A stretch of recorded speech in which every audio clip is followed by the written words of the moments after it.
change or improvement? Good, wonderful. What's your name? Atul. Atul is asking that we have stressed so much on change. But how do I know whether the change is actually an improvement? That's the question, Atul. Right? Because change can be a degradation as well. How do I know that the direction of the change is right? That the direction of the change is right. So, what's the better? Is it situation dependable or they expect that whether that change or improve? But improvement is change. So the first part covers the second part as well. All improvement is change. We actually want to know whether or not to change, whether that change is welcome change or a change that pulls me down. That's what you want to know, right? The entire issue of change, whether to welcome it or to resist it, whether to allow it or to disallow it. That's how your mind is thinking. That's the question you want to pose.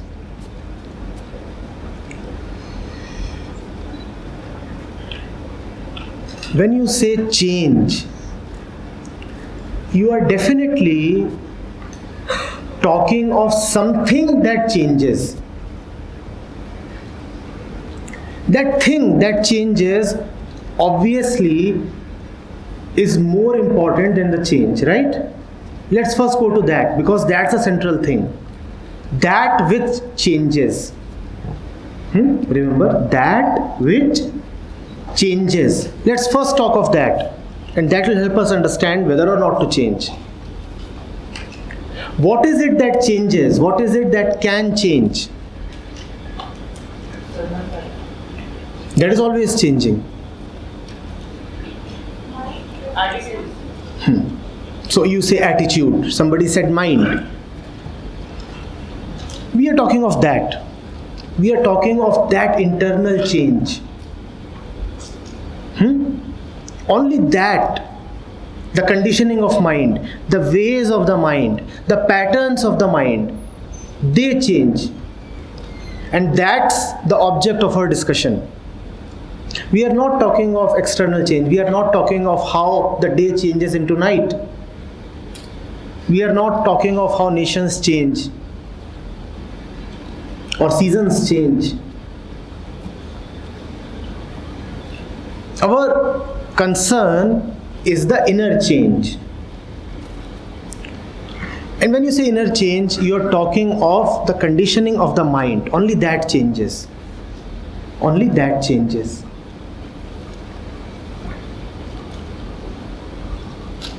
What are we saying? We want to remove one pattern and substitute it with another pattern. Is that what we want? Usually, when you say that something has changed, is the change not about moving from one groove to other, moving from one ideology to other, moving from one relationship to other, moving from one way of thinking to other? Now I'm asking you, how is one pattern better than the other? Because pattern itself is the confinement. So when you say change, what do you mean? Moving from one disease to another disease? Do you call it change? Do you call it change? So let's first of all really understand what is change. Change is not the change in pattern itself. Change means the dissolution of the pattern. The pattern is no more. Change does not mean that I have a new pattern now. Change means that I am getting free of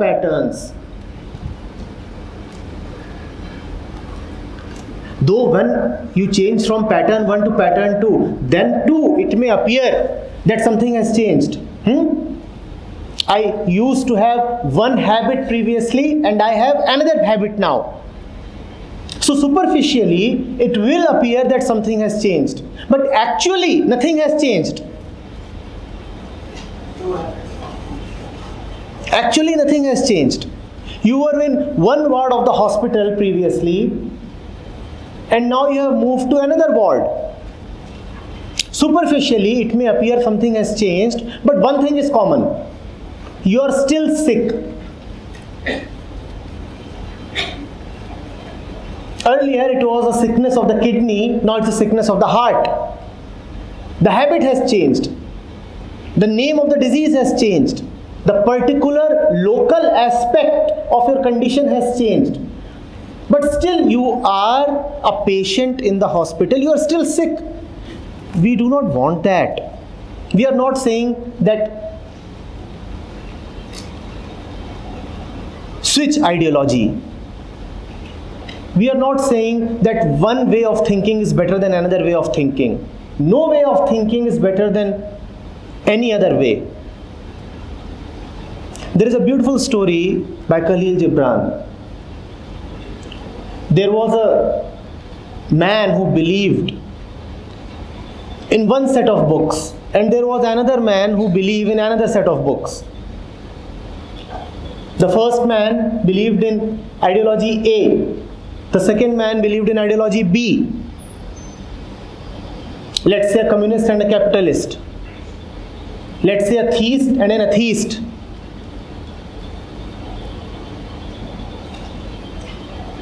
Let's say a Republican and a Democrat.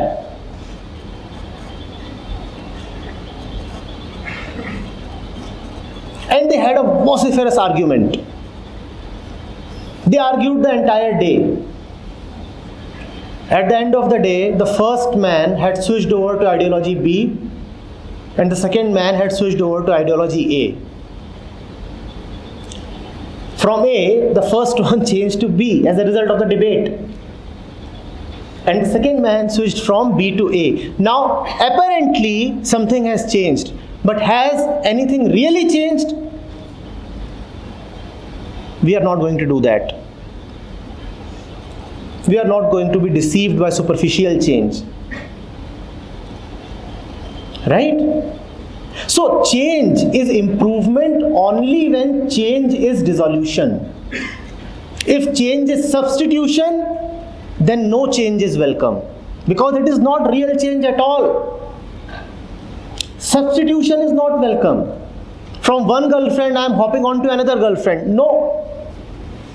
You are still hungry for girlfriends. That's not what we are looking at. And then you say my life has changed. And it does appear that life has changed. But only for 1 week. Then you want a third girlfriend.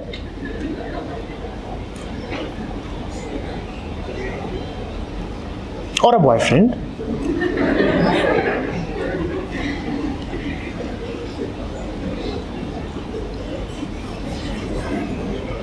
Change is a very catchy word.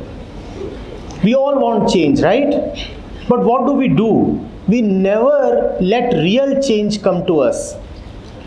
Real change is freedom from the unrest of the mind, from the patterns of the mind.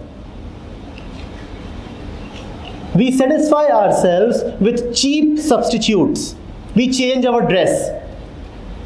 We change our Facebook display profile. We change our deodorant. We buy a new pair of shoes. We get the house painted. We say let's go for a change. So visit some place for 2 days. That's our concept of change, is that not? I want some change. So what do I change? My underwear. This kind of change will get you nowhere. Have you not seen people? The entire week they are indulging in rubbish in their offices, and in the weekend they say I want a change, so let's go somewhere. How will Saturday and Sunday compensate for all that you inflicted yourself with over the 5 days of the week? That is not change. That is merely an escape. Do not escape in the name of change. Bring in real change. And that's for the bold, that's for the courageous, that's for the genuine seeker, that's for the man who really wants to live a true and authentic life.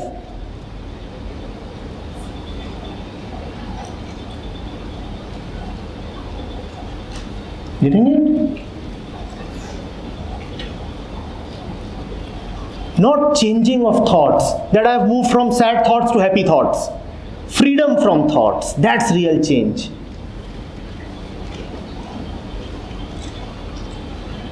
That's real change. Not a change in cities. From Allahabad I have moved to Lucknow. No.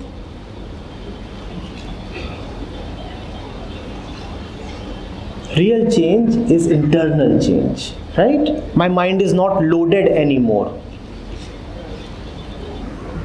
So you said that we have to change, to answering the question of change. So you said in changes we move from one thing to another. But the main change is the dissolution. The dissolution. What about the empty space created after the dissolution? When automatically the other thing will not take place on that? That may happen. That may happen. Then See. Then how to sir? Good. Very, very good. I am so pleased that in a matter of a few hours you are taking the discussion ahead. What's your name? Sit. Advait.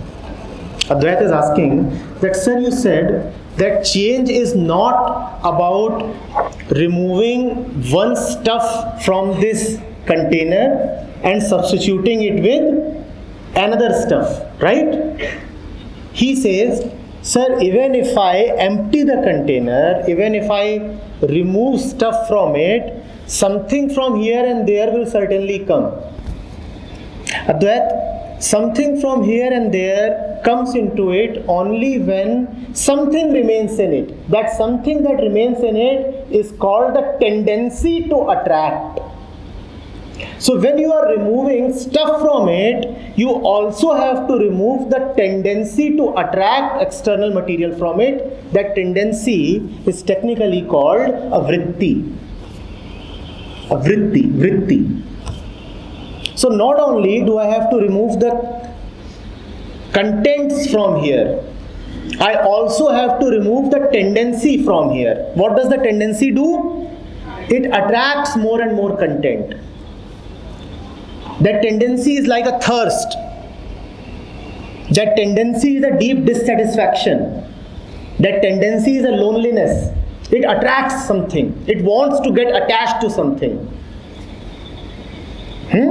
So ultimately, not only do you have to remove thoughts, not only you have to remove vichar, but you also have to remove vritti. That is